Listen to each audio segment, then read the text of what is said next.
DNA structure. DNA is a long polymer of deoxy ribo nucleotides. मतलब DNA जो है deoxy ribo nucleotides के कई मॉलिक्यूल से मिलके बना है। पॉलीमर मतलब जो कई मॉलिक्यूल से मिलके बना है। डायग्राम में देखिए, ये न्यूक्लियोटाइड नंबर फोर्थ हो गया, ये थर्ड हो गया, ये सेकेंड हो गया, और ये first. First, second, third, fourth सब एक लाइन से जुड़ गए, तो ये क्या बन गया? पॉलीमर। किसका पॉलीमर? न्यूक्लियोटाइड्स का। और ये न्यूक्लियोटाइड किसके हैं? डीएनए के, इसलिए ये बन गया डीएनए का polymer. The length of the DNA is usually defined as a number of nucleotide. किसी डीएनए की लेंथ जो है उसके न्यूक्लियोटाइड के नंबर पर निर्भर करती। डायग्राम में देखिए, यहाँ कितने न्यूक्लियोटाइड हैं? टोटल 4।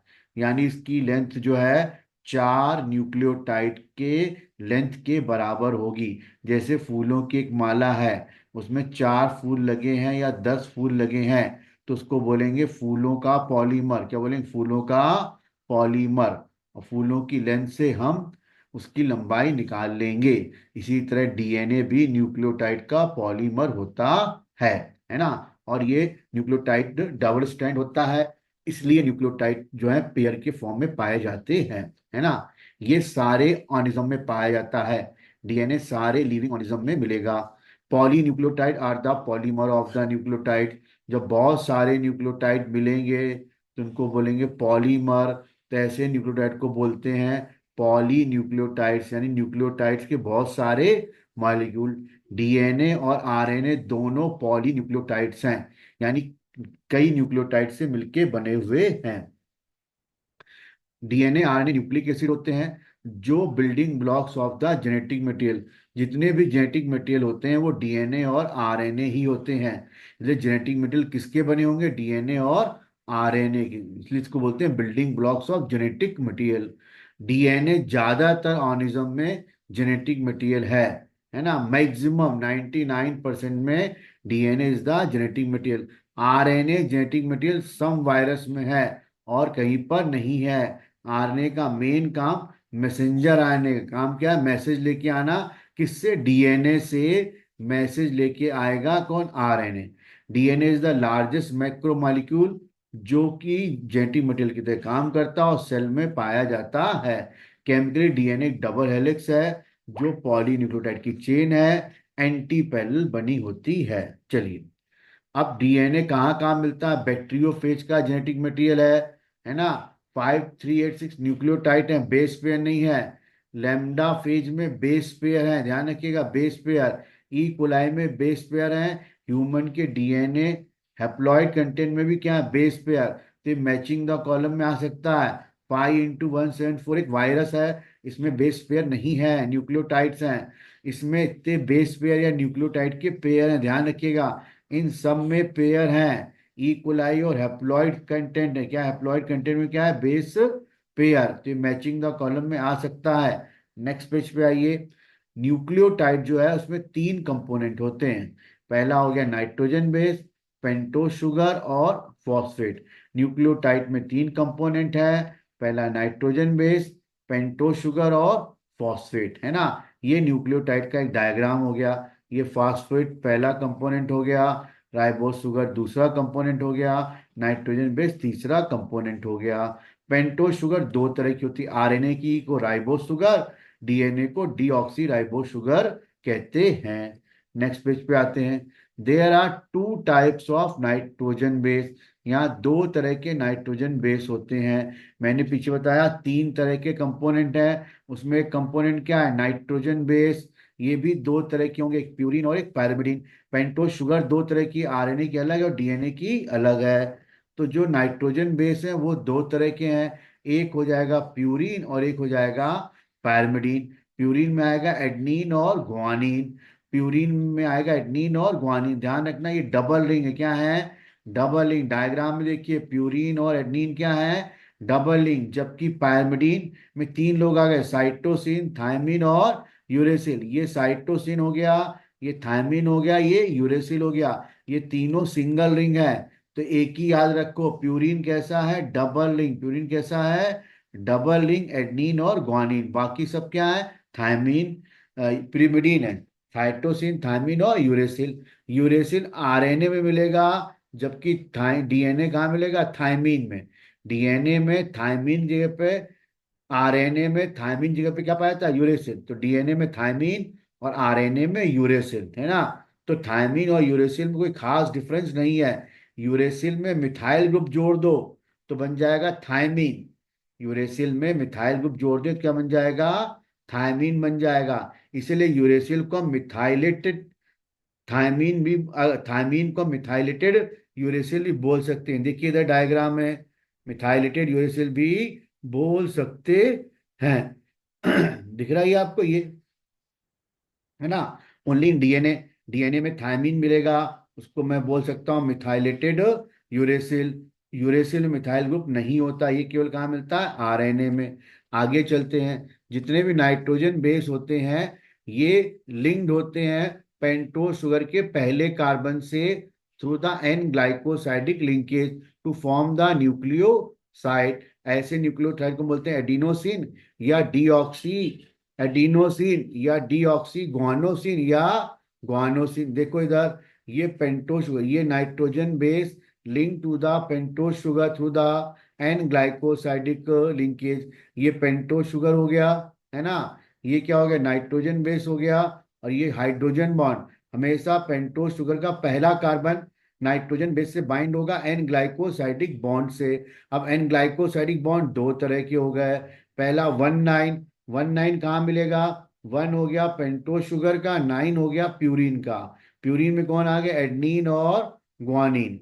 अगर एडनीन और ग्वानिन से बाइंड होगा तो 19 ग्लाइकोसाइडिक बॉन्ड होगा। अगर पैरमिडीन से बाइंड होगा, मतलब थायमीन, साइटोसिन और यूरेसिल से, अगर ये पेंटोज शुगर बाइंड होती है थायमीन, साइटोसिन और यूरेसिल से, तो उस बॉन्ड को बोलेंगे 1,1 ग्लाइकोसाइडिक बॉन्ड।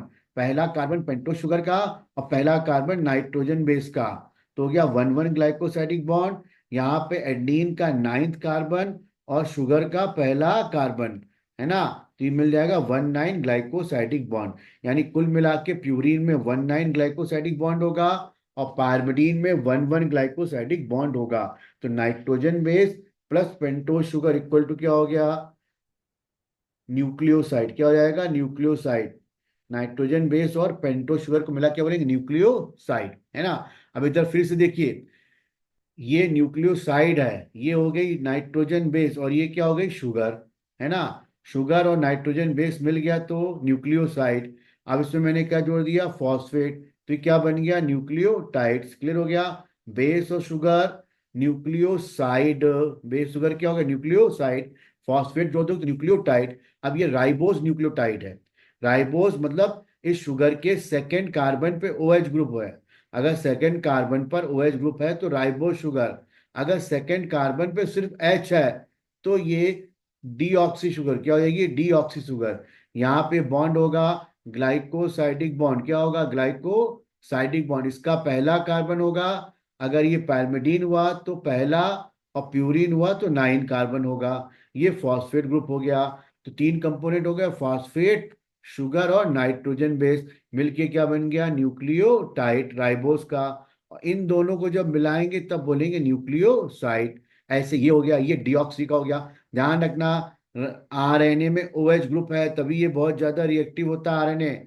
डीएनए में OH ग्रुप नहीं है इसलिए रिएक्टिव ये नहीं होता है। नेक्स्ट पेज पे आते हैं। एडिनोसिन एक न्यूक्लियोसाइड है, डीऑक्सी भी क्या, एडिनोसिन क्या, न्यूक्लियोसाइड है। तो आरएनए के न्यूक्लियोसाइड को बोलोगे एडिनोसिन, डीएनए के न्यूक्लियोसाइड को बोलोगे डीऑक्सी एडिनोसिन। ये guanosine, deoxy guanosine, deoxy cytidine, cytidine. Cytidine लिखा है तो आरएनए का न्यूक्लियोसाइड है, यूरिडीन लिखा है तो आरएनए का है। न्यूक्लियोसाइड मतलब sugar plus nitrogen, sugar plus nitrogen, sugar plus nitrogen. तो ये साइटिडीन हो गया, शुगर प्लस नाइट्रोजन, तो ये यूरिडीन हो गया। इन सब में ये सब क्या है, ग्लाइकोसाइडिक बॉन्ड। एडिनोसिन का है तो 19 होगा, ग्वानोसिन का है तो 19 होगा, ये 1,1 होगा, ये 1,1 होगा। नेक्स्ट पेज पे आते हैं। When a phosphate group link to the OH of the 5th carbon, of a nucleoside through the phosphoester linkage. तो ये क्या बना देता है, न्यूक्लियोटाइड। देखो ये शुगर हो गई, ये नाइट्रोजन बेस हो गया, ये हो गया ग्लाइकोसाइडिक बॉन्ड। तो इन दोनों को मिला के हम क्या बोलते हैं, न्यूक्लियोसाइड। क्या बोलते हैं, न्यूक्लियोसाइड। अब फॉस्फेट जोड़ दिया किससे, फास्फोइस्टर लिंकेज से जोड़ दिया, है ना। तो इसके पांचवें कार्बन, शुगर के पांचवें कार्बन से फॉस्फेट जुड़ेगा किसके थ्रू, फॉस्फोइस्टर लिंकेज के थ्रू। तो ये बन जाएगा न्यूक्लियोटाइड। इन दोनों को मिला के क्या बोला, न्यूक्लियोसाइड। न्यूक्लियोसाइड। फॉस्फेट ग्रुप जुड़ गया तो क्या बन गया, न्यूक्लियोटाइड। फॉस्फेट ग्रुप जोड़ने के लिए हमने इसका फिफ्थ कार्बन लिया, और बॉन्ड कौन सा लिया, फॉस्फो ईस्टर बॉन्ड, है ना। तो ये बन गया न्यूक्लियोटाइड। एक न्यूक्लियोटाइड में दो बॉन्ड हो गए, एक ग्लाइकोसाइडिक बॉन्ड और एक फॉस्फोईस्टर बॉन्ड। ये दिख रहा है ना आपको, जो पांचवें कार्बन से जुड़ा है और ये पहले कार्बन से जुड़ा हुआ है। और ऐसे कई न्यूक्लियोटाइड जुड़ेंगे तो पॉलीमर बन जाएगा। दो nucleotide are link to the 3 to 5 phosphodiester form to form the di nucleotide. अब देखिए, एक न्यूक्लियोटाइड ये हुआ, ये पूरा एक न्यूक्लियोटाइड हुआ, एक पूरा न्यूक्लियोटाइड ये हुआ, इनके बीच में ये बॉन्ड बना। तो ये बॉन्ड और ये बॉन्ड, इन दोनों बॉन्ड को मिला के बोलते हैं फास्फोडाइस्टर बॉन्ड। यानी दो न्यूक्लियोटाइड को जोड़ने के लिए हमें क्या लगेगा, फास्फोडाइस्टर बॉन्ड। ये पहला कार्बन हो जाएगा, ये इसका पहला कार्बन, ये दूसरा, ये तीसरा और ये चौथा।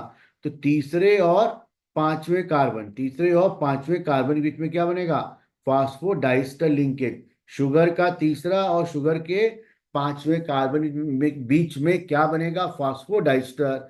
तो एक न्यूक्लियोटाइड ये, दूसरा ये, तो ये हो गया डाई न्यूक्लियोटाइड। ये बहुत सारे न्यूक्लियोटाइड जुड़ गए तो क्या बोलेंगे, पॉली न्यूक्लियोटाइड। इनको हम बोलेंगे ग्लाइकोसाइडिक बॉन्ड। ये सब क्या है, ग्लाइकोसाइडिक बॉन्ड है। ये बॉन्ड कौन सा है, फास्फोइस्टर। ये कौन सा है, फास्फोइस्टर। ये भी कौन सा है, फास्फोइस्टर। ये भी क्या है, फास्फोइस्टर। ये और ये जब मिल जाएंगे तो फास्फोडाइस्टर। ये भी क्या है, फास्फोडाइस्टर। ये दोनों क्या है, फास्फोडाइस्टर। दो न्यूक्लियोटाइड फास्फोडाइस्टर बॉन्ड से जुड़ते हैं। A polymer thus formed as at one end the free phosphate moiety। अब ये बोल रहा है मोइटी क्या है, जो न्यूक्लियोटाइड होते हैं उनके एक किनारे पर पांचवा कार्बन होगा, एक किनारे पर तीसरा। तो शुगर के तीसरे कार्बन बोलेंगे थ्री एंड मोइटी। क्या बोलेंगे, थ्री एंड मोइटी। और शुगर के पांचवें किनारे बोलेंगे फाइव एंड मोइटी, है ना। तो a phosphate moiety at the five end side which refer to as the five end of the polynucleotide chain. ये चेन किसकी है? पूरे कई न्यूक्लियोटाइड की है, जिसको हम बोलेंगे पॉलीन्यूक्लियोटाइड चेन। ऐसे ही अदर हैंड पॉलीमर में फ्री थ्री OH ग्रुप, ये लिख रहा है OH थ्री एंड साइड पर है, which referred as the three end of the polynucleotide. यानी कि पॉलीन्यूक्लियोटाइड की चेन में दो एंड होते हैं, एक पांचवा किनारा जहां पे फॉस्फेट होगा हमेशा, और एक तीसरा किनारा जहां पे क्या होगा, OH होगा, है ना। तो एक पॉलीन्यूक्लियोटाइड चेन ये हो गई। तो पॉलीन्यूक्लियोटाइड चेन पर पांचवें किनारे पर हमेशा फॉस्फेट होगा, तीसरे किनारे पे OH होगा। देखो तीसरा किनारा हो गया OH, ये पांचवा किनारा हो गया यहाँ पे फॉस्फेट। तो पांचवें किनारे पर फॉस्फेट होगा और तीसरे किनारे पर OH ग्रुप जुड़ा होगा। नेक्स्ट पेज पे आते हैं। Backbone of the polynucleotide chain form में due to the sugar and phosphate. ये शुगर है, ये शुगर है, ये क्या है, फॉस्फेट। शुगर और फॉस्फेट क्या बना रहे हैं, इसकी बैकबोन। ये शुगर एंड फॉस्फेट क्या बना रहे हैं, बैकबोन। अब इधर देखो, शुगर के मॉलिक्यूल सीधे लगे हैं, इधर शुगर के मॉलिक्यूल उल्टे लगे हैं, इसलिए दोनों चेन को हम बोलते हैं एंटी पैरेलल। क्या बोलते हैं, एंटी पैरेलल। ग्वानिन साइटोसिन से जुड़ता है तीन हाइड्रोजन बॉन्ड से, एडेनिन थायमिन जुड़ता है दो हाइड्रोजन बॉन्ड से। ये तीन हाइड्रोजन बॉन्ड, ये दो, ए और T mate for each other, G और C mate for each other. मतलब जी हमेशा सी से ही जुड़ेगा, ए हमेशा टी से ही जुड़ेगा। ये शुगर और फॉस्फेट की क्या हो गई, बैकबोन हो गई है। इस पूरे को हम बोलेंगे न्यूक्लियोटाइड, है ना। इस पूरे को हम बोलेंगे न्यूक्लियोसाइड। न्यूक्लियोसाइड, फॉस्फेट जोड़ दिया तो ये पूरा क्या हो गया, न्यूक्लियोटाइड। तो डीएनए क्या है, न्यूक्लियोटाइड का पॉलीमर है। एंटी पैरेलल क्यों बोला, एंटी पैरेलल इसलिए बोला यहाँ शुगर के मॉलिक्यूल सीधे लगे हैं और यहाँ शुगर के मॉलिक्यूल उल्टे लगे हैं, इसलिए बोला गया एंटी पैरेलल। इनके बीच में डिस्टेंस होगी 3.4 एंगस्ट्रॉम। तो ये डीएनए का डबल हेलिक्स बन जाएगा। ये स्ट्रैंड, ये क्या है, स्ट्रैंड है। तो डबल स्ट्रैंड बोलते हैं, ये क्या है, डबल स्ट्रैंड होते हैं। इसी को बोलते हैं शुगर फॉस्फेट की बैकबोन, है ना। इसमें नाइट्रोजन बेस जो है अंदर की तरफ है ना। Nitrogen base link to the sugar project from the backbone, अंदर की तरफ हो रहे हैं बैकबोन से। कौन, नाइट्रोजन बेस। नेक्स्ट पेज पे आते हैं। आरएनए में every nucleotide has a additional OH group. RNA के न्यूक्लियोटाइड में एक एडिशनल क्या मिलता है, ओएच, पहले बताया है। आरएनए में ओएच होगा सेकेंड कार्बन पर, डीएनए ओएच नहीं होगा सेकेंड कार्बन पर। क्लियर हो गया। आरएनए में यूरेसिल होगा थायमीन की जगह पर, ये पहले बता चुके हैं। तो डीएनए डबल स्ट्रैंड ज्यादातर होते हैं, इनमें थायमीन, ग्वानिन, साइट, ये तीनों कॉमन होंगे। तीनों क्या होंगे, दोनों में कॉमन। आरएनए और डीएनए में ये तीनों कॉमन होंगे, एडनिन, ग्वानिन और साइटोसिन। बट आरएनए में थायमिन जगह पे क्या आएगा, यूरेसिल, और डीएनए में क्या रहेगा, वो थायमिन रहेगा। नेक्स्ट पेज पे आते हैं। ये डीएनए का डायग्राम हो गया। इसका ये डायमीटर 20 एंगस्ट्रॉम का है। ये मेजर ग्रुप होता है और माइनर ग्रुप। एक कंप्लीट टन की लेंथ कितनी, 34 एंगस्ट्रॉम। इसमें कितने बेस पेयर आते हैं, 10 बेस पेयर आते हैं। इस डायग्राम में देखो, ये कंप्लीट टन की थी 3.4 NM, और इसको मैं क्या बोल सकता हूँ, 3.34 एंगस्ट्रॉम। क्या बोल सकता हूँ, 34 एंगस्ट्रॉम, ये दिया 34 एंगस्ट्रॉम। और एनम में 3.4 और कितने बेस पेयर, लगभग 10 बेस पेयर होंगे, है ना। ये डीएनए का फॉस्फो ईस्टर बॉन्ड हो गया, जो कार्बन से जुड़ा हुआ है। ये चेन एंटी, पहले ये ऊपर जा रहे हैं, ये नीचे आ रहे हैं। इनको मिला के मैं क्या बोलूंगा, फास्फोडाइस्टर बॉन्ड। इसको क्या बोलूंगा, ग्लाइकोसाइडिक बॉन्ड। तो ये डीएनए का डबल स्ट्रैंड स्ट्रक्चर हो गया। दो नाइट्रोजन बेस की डिस्टेंस कितनी होगी, 0.34 NM। एंगस्ट्रॉम में बोलेंगे 3.4 एंगस्ट्रॉम। ये 3.4 एंगस्ट्रॉम हो गया, ये 0.34 NM हो गया। ये टन 34 एंगस्ट्रॉम हो गया, ये 3.4 NM हो गया। एनएम में 3.4 होगा, एंगस्ट्रॉम में 34 होगा, है ना।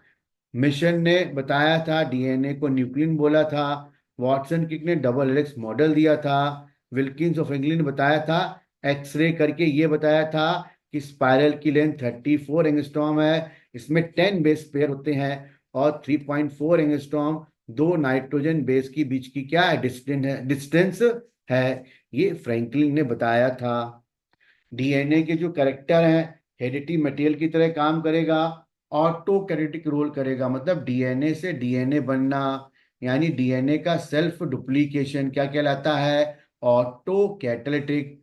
हेट्रो कैटेलिटिक मतलब हो गया डीएनए से आरएनए बनना, क्या कहलाएगा, हेट्रो कैटालिटिक कहलाएगा। इसको ट्रांसक्रिप्शन में यूज करते हैं। इसके अलावा मियोसिस के थ्रू इसमें रिकॉम्बिनेशन होता है, जो एवोल्यूशन के लिए जिम्मेदार है। डीएनए के टाइप होते हैं, ए डीएनए, बी डीएनए और जेड डीएनए होते हैं। क्लियर हो गया। ये कॉइलिंग की बेसिस पर होते हैं। ये राइट हैंडेड है, ए और बी क्या है, राइट हैंडेड है। जेड लेफ्ट हैंडेड, याद रखना, जेड क्या है, लेफ्ट हैंडेड है। यहाँ पर 12 बेस पेयर हैं, यहाँ पे 10 बेस पेयर हैं, यहाँ पर 11 बेस पेयर हैं।